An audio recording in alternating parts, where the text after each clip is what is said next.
Hi! Bago tayo magsimula ay nais kong ipaalala na ang bawat kwentong inyong naririnig at napapanood sa account na ito ay orihinal kong isinulat at binigyang buhay bilang tagapagsalaysay. Mahigpit ko pong ipinagbabawal ang anumang forma ng pag-download, pagkopya at muling pag-upload ng aking mga audio o video sa kahit saan pang social media platform or website. Ang pag-repost ng walang paalam ay isa pong anyo ng plagiarism at hindi pagrespeto sa aking pagod bilang gumawa ng content na ito. Kung nagustuhan ninyo ang aking mga orihinal na akda, mangyari lamang po na gamitin ang official na share button o itag ang aking account upang maibahagi ito sa iba. Maraming salamat sa inyong pangunawa at patuloy na pagtangkilik sa aking mga kwento.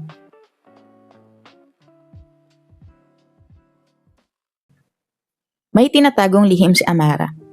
Ilang taon na ang nakakalipas mula noong nagkaroon sila ng bagong kapitbahay sa tapat. Tahimik siyang nag-aalaga ng tanim niyang halaman noon nang makarinig siya ng tilian. Napalingon siya sa tapat ng bahay nila at nakitang dalawang babaeng naghahabulan. "Mama, si ate oh!" Sigaw ng mas maliit na babae. Napunta ang atensyon niya sa tinatawag nitong ate at napatitig dito. Hindi alam ni Amara kung bakit pero hindi niya maalis ang tingin sa ate nung mas maliit na babae na panay ang sigaw. Maganda ito. Mahaba ang buhok. May simpleng pananamit, naka-plain t-shirt, shorts at tsinelas lamang ito pero ang lakas ng dating. Malawak ang ngiti nito habang hinahabol ang kapatid. Tapos biglang nadapa yung mas maliit na babae. Agad na lumapit yung ate. Yung malawak ng ngiti sa mukha ng babae kanina ay napalitan ng pag-aalala.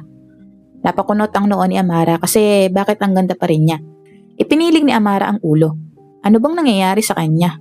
Ayaw niya na tinititigan siya ng kung sino kaya bakit ganun ang ginagawa niya sa babae ngayon. Itinuon niya muli ang atensyon sa mga halaman. Ang kulit mo kasi, para kang bata. Saan ka naman nakakita ng magka-college na tapos nadadapa pa? Napaangat muli ang tingin ni Amara nang marinig na magsalita ang babae. Ang lambing ng boses nito sa tenga niya. Natagpuan na lamang niya ang sariling nakatitig sa babae. Pinapanood ang bawat kilos nito. Bumalik lang siya sa sarili nang lumabas ang isang ginang na may hawig sa dalawa mula sa katapat nilang bahay. Umalis ang mga ito ng sabay-sabay. Sunundan pa ng tingin ni Amara ang papalayong figura ng babae. Kahit pa natapos na siya sa pagdidilig at pumasok na sa bahay nila ay hindi pa rin ito naalis sa kanyang isip. "Oh, natagalan ka atang magdilig?" tanong ng mama ni Amara. Naabutan niya itong nagluluto sa kusina nila. "Ma, sino kaya yung mga tao dyan sa katapat nating bahay?" Balik na tanong ni Amara habang naghuhugas ito ng mga kamay. "Ah, yun ba? Sila ata yung bibili ng bahay dyan. Baka tinitingnan muna bago bilhin." Sagot ng mama niya. Matapos nitong ilapag ang bagong lutong sinangag ay nilingon nito ang anak. "Bakit mo na itanong? May pogi ba doon?" Biro ng mama ni Amara. "Ma, wala akong nakitang lalaki doon. Magkapatid ata yung dalawa tapos mama nila yung isa." Mabilis na sagot ni Amara. "Ah, may maganda ba?" Tanong muli ng mama ni Amara. Nakatingin pa rin ito sa anak na hindi na yata matapos-tapos sa paghuhugas ng kamay sa lababo. Hindi iyon sinagot ni Amara. Tahimik lang niyang tinapos ang paghuhugas ng kamay saka umupo sa lamesa para kumain ng breakfast. Napangiti ang mama ni Amara ng palihim. Hindi na siya makapaghintay sa magiging bagong kapitbahay nila. Ito kasi ang unang beses na naging curious ang anak niya sa ibang tao. Ilang araw ang lumipas at tuluyan na nagkaroon ng bagong kapitbahay sila Amara. Pero wala pang isang buwan ay may napansin siya. Mahilig din yata sa halaman si June, ang panganay sa dalawang anak ni Tita Jolina. Oo, medyo may alam na siya kung sino ang bago nilang kapitbahay. Si Mama Alice niya kasi ay palaging pumupunta doon at nakikipagkwentuhan. Kung hindi pa niya susunduin ay baka hindi ito umuwi. Nakakahiya na nga minsan. Bata pa lang si Amara ay mahilig na talaga siyang mag-alaga ng halaman. Talagang pinag-aralan niya noon kung paano niya maaalagaan ng maayos ang mga bulaklak nila sa hardin. Kaya naman kasama na sa kanyang routine na nasa bakuran or garden siya kapag umaga. Ilang araw lang ang lumipas mula nung lumipat ang pamilya ni June ay napansin niya na ganun din si June. Parang mahilig din ito sa halaman. Sa katunayan ay parang halos araw-araw na nga yata silang nagkakasabay na magdilig. Hindi naman siya nagtataka kung bakit ganun pero lagi siyang nadidistract. Pakiramdam niya kasi ay tinitingnan siya ni June minsan. Pag ganun ay ramdam na ramdam niya ang pamumula ng sariling muka. Hindi niya maintindihan kung bakit, basta parang nahihiya siya. Isa pang problema, hindi niya maiwasan na tingnan din si June minsan. Bukod sa maganda kasi ito ay nagtataka siya kung bakit parang lagi itong mahinahon o nakangiti. Parang hindi niya alam kung paano magkunot ng noo. Sa loob ng maikling panahon ay marami na siyang na-witness na pagkakataon na dapat ay nakakita na siya ng negatibong emosyon mula kay June pero lagi lang itong mahinahon. Katulad na lang na palagi napapagalitan nito dahil hindi nagdadala ng payong. Tapos minsan tatamaan ng tabo na ibinato ng kapatid nitong si Jules sa ulo. Kung kay Amara kasi nangyari yung mga yon, malamang ay nawala na siya sa mood. Sa madaling salita, parang kabaligtaran ni Amara si June.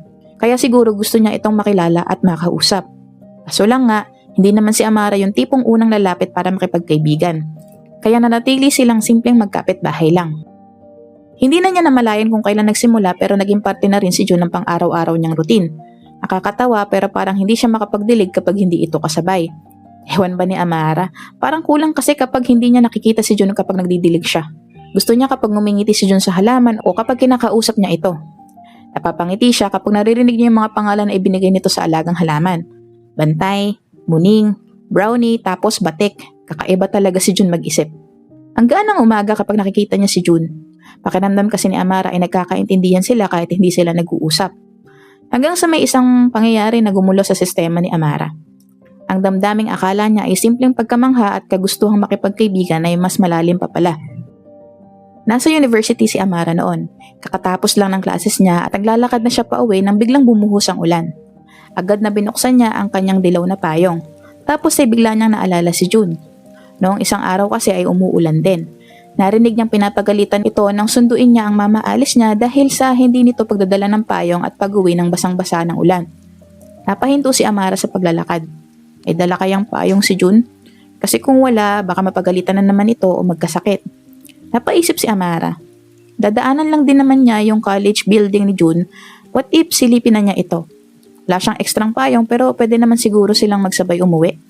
Wait, hindi ba yun weird? Hindi sila close kaya walang dahilan para daanan niya ito.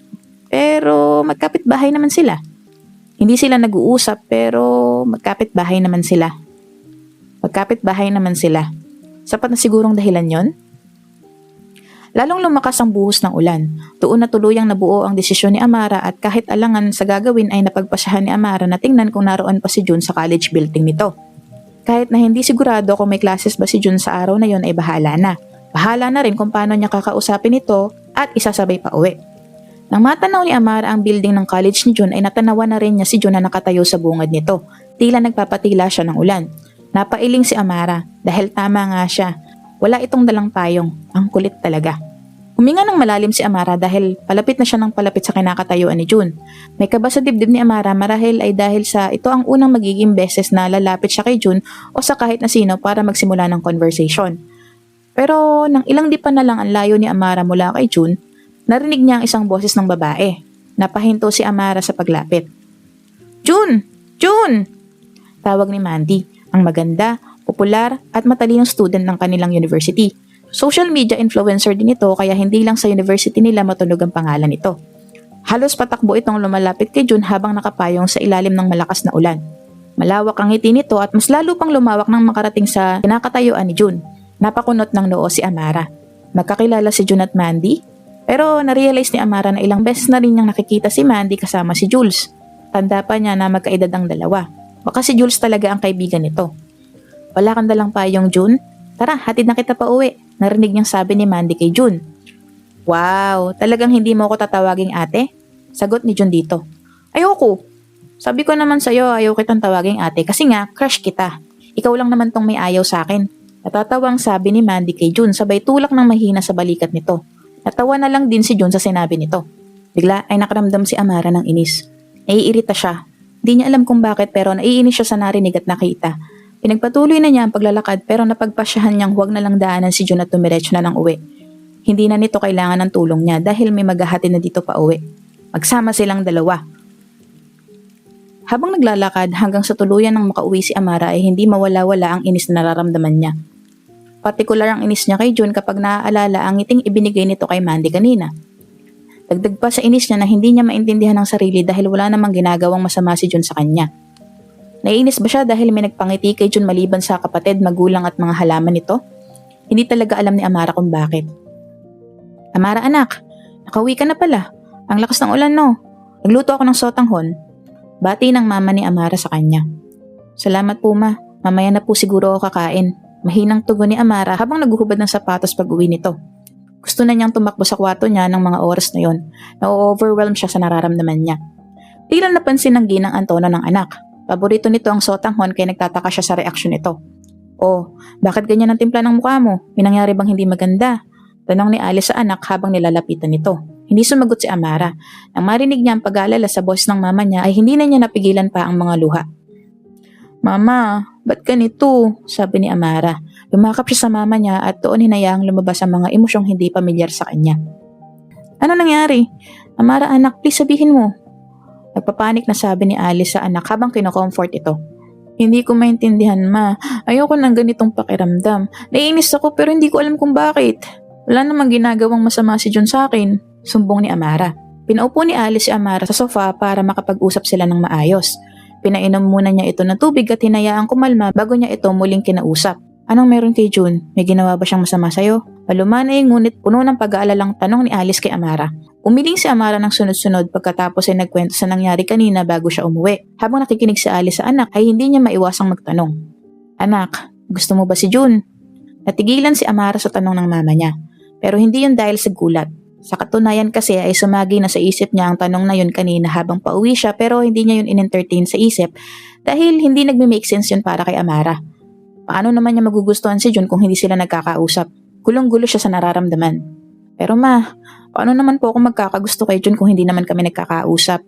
Mahinang tanong pabalik ni Amara sa mama niya. At saka, parehas kaming babae. Dagdag pa ni Amara. Nginitian lang si Amara ng mama niya. Naiintindihan ni Alice ang anak. Only child ito at kahit pa tinulungan ni Alice ang anak na matutong makipag-socialize sa mga tao sa paligid nito habang lumalaki, sadyang naging introvert at mailap sa mga tao si Amara. Matalino itong bata at namimili ng mga taong kinakausap o sasamahan. May mga kaibigan naman ito pero ito ang unang beses na nagkaroon ng interes sa ibang tao si Amara. Alam mo Amara anak, maraming dahilan kung bakit nagugustuhan natin ang isang tao. Yung mga salitang lumalabas sa bibig, madali lang yung dayain pero hindi ang mga natural na bagay na napapansin natin. Hindi mo kailangan makausap ang isang tao para lang makita ang magagandang bagay tungkol sa kanya. Paliwanag ni Alice. Hindi sumagot si Amara. Tila kinukonsume pa rin ito ng mga emosyong bago sa kanya. Nayakap ni Alice ang anak. Saka ano naman kung pareho kayong babae? Mas mahalaga sa akin kung masaya ka ba sa nararamdaman at mga desisyon mo sa buhay. Mahal ka namin kahit sino o ano pa ang gustuhin o mahalin mo. Nandito lang si mama at papa para gabayan at tulungan ka kung kinakailangan. Dagdag ni Alice. Unti-unti ay kumalma na si Amara kahit paano. Malaking tulong ang mga sinabi ng mama niya para kahit paano ay maintindihan niya ang nararamdaman. Hindi ko po sigurado mama. Siguro po I'll take my time. Gusto ko po munang makasigurado bago ko po pangalanan yung nararamdaman ko. Saka hindi ko rin po alam ang gagawin kung gusto ko nga po siya. Mahinang sabi ni Amara. Huwag kang ma-pressure kung totoong gusto mo nga siya. Hindi naman required na may gawin kang actions tungkol sa feelings mo. Sometimes, all you have to do is to enjoy the feelings and use it para ngumiti o maging masaya from time to time. Sagot ni Alice. Tumango-tango si Amara sa sinabi ng kanyang mama saka yumakap muli dito. Thank you po mama, sabi ni Amara. Simula noon ay nag-effort na si Amara na kilalanin pa ang sarili. Baka sa ganoong paraan ay mas maintindihan niya ang nararamdaman. Di niya ito iniwasan o ipinagsawalang bahala. Tinanggap niya ang conclusion na nakuha niya sa loob ng mahabang panahon niyang pag-iisip. Si June. Gusto niya si June. Si June na hindi lang may magandang muka pero may maganda at interesting na pagkatao. Si June na makulit pero mabuting anak at ate. Si June na hindi nagdadala ng payong. Si June na kakaibang magpangalan ng halaman. Si June na palangiti. Si June. Gusto ni Amara si June. At hinayaan ni Amara ang sarili na gustuhin si June dahil isa to sa pinakamaganda at masayang bagay na nangyari sa kanya. Wala siyang pake kung pareha silang babae o mali ito sa mga mata ng iba. Ang mahalaga ay tanggap siya ng mga taong mahal niya at tanggap niya ang sarili niya. Ganito pala yun. Sobrang sayang makilala ang sarili. Pero kahit natanggap niya ang nararamdaman ay wala siyang ginawa about it. Hindi nga siya yung tipong nag-first move. Hindi dahil sa ma-pride siyang tao or what.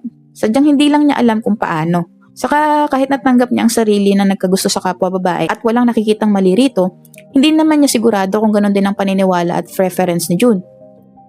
Hanggang sa isang araw, umulan na naman ng malakas matapos ang classes ni Amara.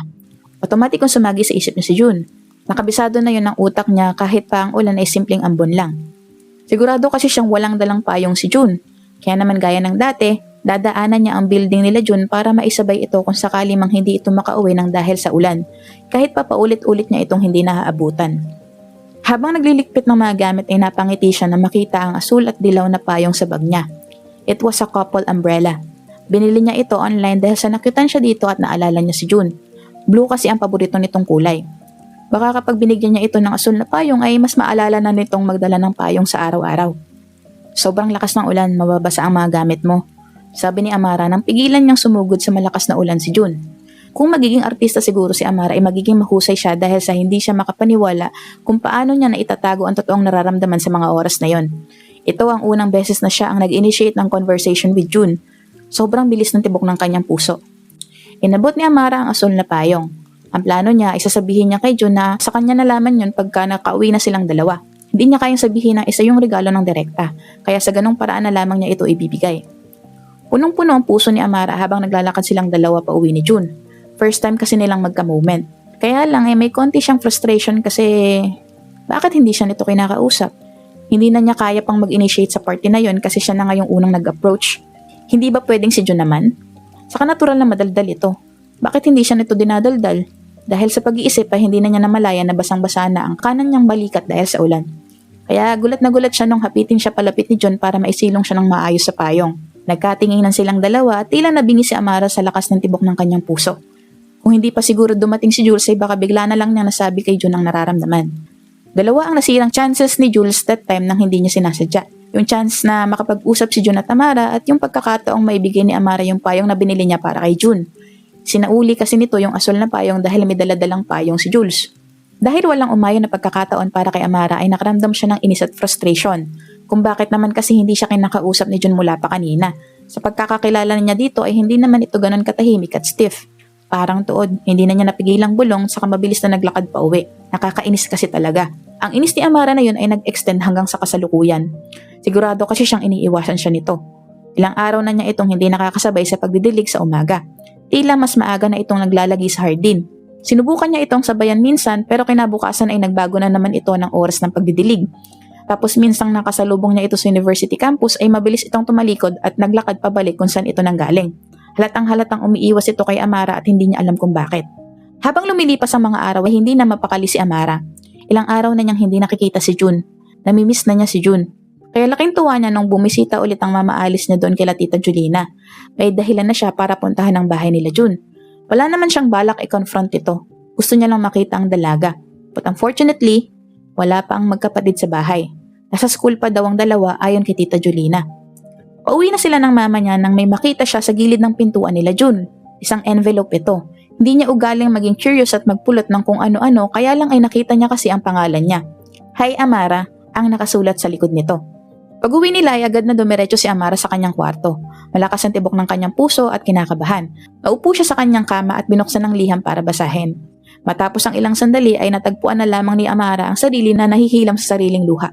It was a beautiful confession letter. Pareho sila ng nararamdaman ni June at hindi siya makapaniwala sa kung paano siya nitong nakikita. Ganito pala ang pakiramdam kapag may isang taong walang ibang hangad mula sa iyo kundi ang sumaya ka. Niyakap ni Amara ang letter mula kay June at saka impit na napatili. Kinikilig siya. Pero napatayo siya bigla nang may maalala.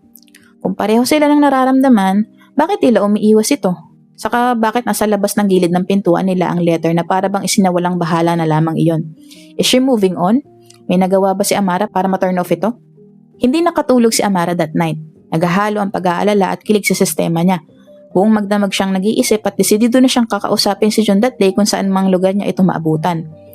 After her classes ay mabilis siyang nagtungo sa building ng college ni June.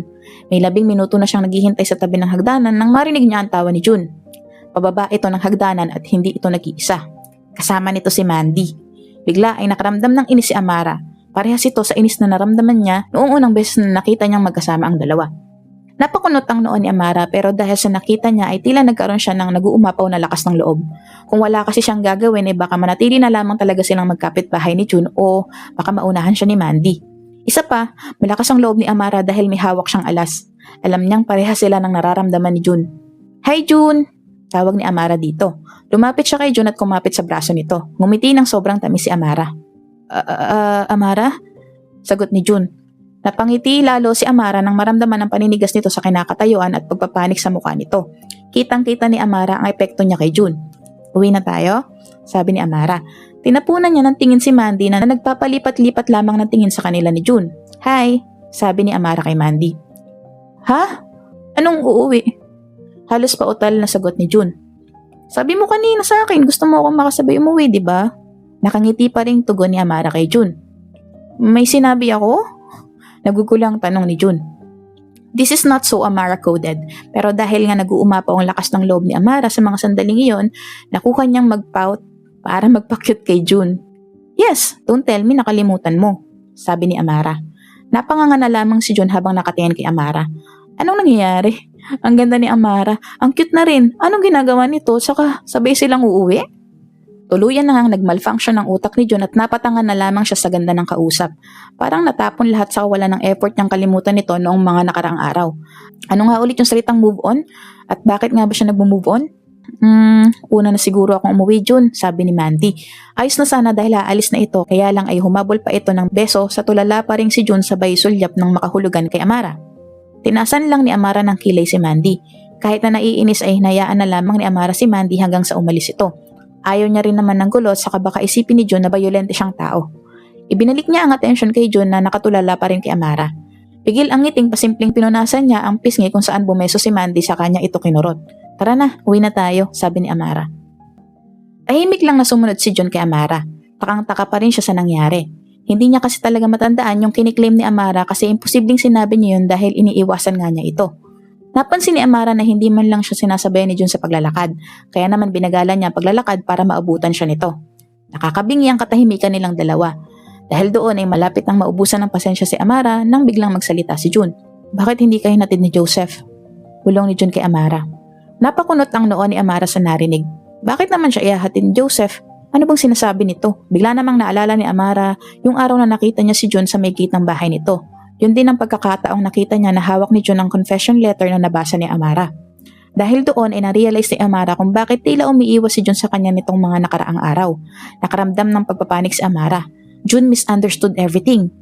Hindi ko boyfriend si Joseph, biglang sabi ni Amara kay Jun. Napatigil silang dalawa sa paglalakad dahil doon. Sobrang lakas kasi ng boses ni Amara. Kahit yung ibang naglalakad ay napatingin sa kanila.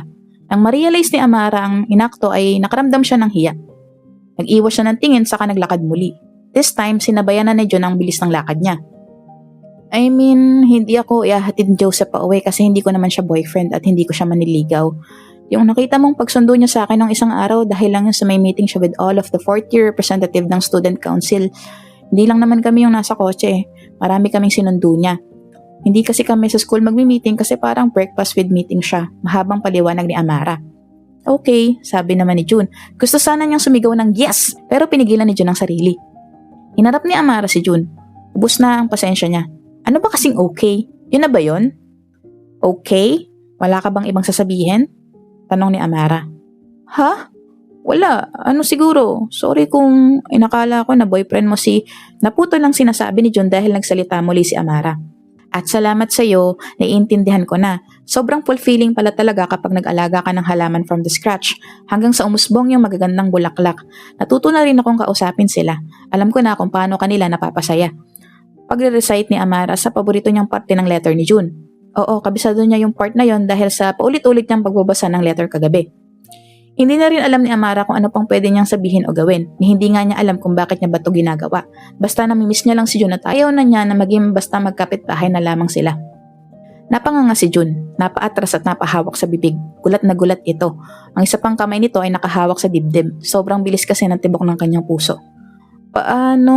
Hindi malaman ni Jun ang sasabihin. Amara read her letter. Alam na nito ang nararamdaman niya. Dapat na ba siyang tumakbo? Pero paano naman niya ito tatakasan kung magkatapat lang ang mga bahay nila? Bakit mo kasi itatapon yung letter na may pangalan ko sa tabi ng pintuan nyo? Alam mo namang pumupunta ako sa bahay nyo para sunduin si Mama. Nagiba ng konti ang tono ni Amara. Nakaramdam na naman kasi siya ng inis sa pag-iisip na tinapon ni Jun ang letter dahil lang sa maling akala. Hindi ko tinapon yun ah. Ilang araw ko nang hinahanap eh. Mabilis na depensa naman ni Jun. Okay, hindi mo tinapon pero mukhang wala ka na rin balak ibigay sa akin dahil iniisip mong may something sa amin ni Joseph, tama ba? Mabilis na tanong ni Amara. Tama ng slate si Amara sa part na yon kaya napakamot na lang ng kilay si Jun. Nahihiya siya kay Amara dahil sa pag-assume niya. Pinag-iisipan ko pa kung ibibigay ko sa'yo. Pag binigay ko kasi baka ang disrespectful lang dating kung may boyfriend ka nga talaga. Kapag hindi ko naman ibinigay, baka mas mahirapan akong makamove on. Pinutol ni Amara ang pagsasalita ni Jun para magtanong. Bakit ka mag-move on? Ha? Ang sabi ko, bakit gusto mong mag-move on? Ulit ni Amara. Napatitig si Jun sa magandang mukha ni Amara. Nakangiti ito, walang bahid ng pandidiri, disappointment or any hate towards Jun. Totoo at masayang ngiti ang nasa mukha nito. Hindi pa nag-register kay Jun ang mga pangyayari mula pa kanina pero nandito lang din naman sila sa sitwasyon na ito at bilang nabasa na rin naman ni Amara ang letter niya for her, wala na siyang maitatago. Kailangan na niyang maglakas loob at magpakatotoo. Huminga ng malalim si Jun. Para magkaroon ako ng lakas ng loob na maging kaibigan mo, buntong hininga ni Jun. Imposibleng maging tayo, kaya gusto ko sana maging kaibigan mo kahit paano. Dagdag pa ni Jun. Binigyan niya ng alanganing ngiti si Amara. Sana okay lang. Sana kahit pagkakaibigan ay makuha niya. Pero sa hindi inaasahan, humakbang palapit si Amara kay Jun tapos ay biglang napaatras si Jun sa mga sumunod na ginawa ni Amara. Pagod na si Amara sa paligoy-ligoy nilang dalawa. Bakit mo ko inalikan sa pisngi? Ngiting-ngiti si Amara sa nakitang reaksyon ni Jun. Ang cute lang. Ewan, ang alam ko lang yung sinasabi mong imposible, posible naman. Parang baliwalang sabi ni Amara. She's being playful. She's teasing Jun. Parang nabingi at nanlambot si Jun sa narinig. Sumasapaw ang malakas at mabilis na tibok ng kanyang puso. Ano daw? Tama ba ang intindi niya? Ipapaulit sana ni Jun ang sinabi ni Amara pero mabilis na nagpatuloy maglakad ito pa uwi. Wait! What do you mean, Amara? Tanong ni Jun. Hindi niya ito masundan kasi nanghihina pa talaga ang mga tuhod niya. Umarap si Amara sa kanya at nagsalita habang naglalakad ito pa atras. Ganon ka ba ka-loser, Jun? Hinalikan na nga kita sa pisngi. Do I have to say it first? Tukso ni Amara habang nakangiti pa rin ng malawak. Muli itong tumalikod at nagpatuloy sa paglalakad. Napangiti na rin si Jun dahil doon. At kahit hindi siya makagalaw mula sa kinakatayuan dahil sa pangangatog ng tuhod ay inipon niya ang natitirang lakas para sa susunod niyang sasabihin. I like you, Amara! Sigaw ni Jun. Napahinto si Amara sa paglalakad at muling nilingon si Jun. She's blushing hard at sobrang saya ng puso niya. I like you too, Jun! Sigaw pabalik ni Amara. Parang magic na lumakas muli ang tuhod ni Jun at nagtatalon sa tuwa. Napatawa naman si Amara sa reaksyon nito. Then tumakbo si Jun papalapit kay Amara. Para silang nakangiti habang nakatingin sa isa't isa. They both reached for each other's hand at walang imik na nagpatuloy sa paglalakad habang magkahawak ang kamay. Hindi nila alam pareho ang sunod na mangyayari. Ang alam lang ni Jun at Amara ay hindi na nila kailangan pang magnakaw ng tingin sa isa't isa tuwing umaga habang nag-aalaga ng mga halaman. Lumiit na rin ang distansya ng kalsada para makatawid sa bahay ng isa't isa. Simula ngayon, si Jun at Amara ay hindi na lang basta magkapit-bahay lang. At dyan nagtatapos ang ating kwento para sa araw na ito. Maraming salamat sa inyong pagsubaybay at paglalaan ng oras sa pakikinig. Kung nagustuhan ninyo ang kwentong ito, huwag nyo sanang kalimutang mag-like, mag-comment at i-share ang video na ito. Para naman updated po kayo sa aking mga susunod pang original na GL Love Stories, maaari nyo rin po akong i-follow sa aking iba pang social media platforms na makikita nyo sa aking bio, description box, or sa post na nakapin sa account ko. Muli, ako ang inyong tagapagsalaysay. Maraming salamat sa suporta at hanggang sa muli nating kwentuhan. Thank you!